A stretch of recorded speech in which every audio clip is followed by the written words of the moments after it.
Right now, Mount Charleston is on high alert. Voluntary evacuation orders are in effect in Kyle and Lee Canyons over concern the recent heavy snowfall could touch off an avalanche. And that evacuation is to protect people from being buried alive. 13 Action News reporter Mahsa Saeidi went up to the mountain as safety concerns grow. The lights are out in most of these homes. They're completely buried in snow. Take a look.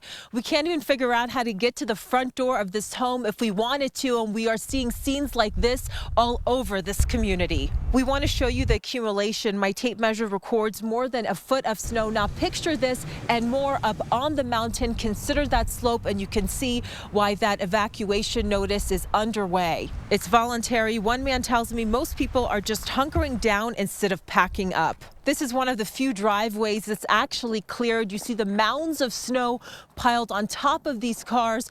Local and federal officials say they are keeping a close eye on this threat as it develops. Mahsa Saeidi, 13 Action News. All right, thanks, Mahsa. And just minutes ago, the Red Cross opened a shelter for those who are living on Mount Charleston who choose to evacuate. Here's that location. It's at the YMCA Centennial Hills Community Center. Now, the first thing in the morning, Metro and Clark County firefighters will go door to door, making sure that everyone is aware of this voluntary evacuation notice. Those officials will also hold a briefing. That's at 9 o'clock in the morning at Metro's Kyle Canyon substation.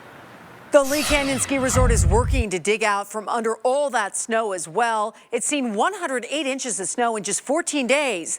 That's more than they've seen in over a decade. Crews are now dealing with power outages, avalanche control, and snow removal.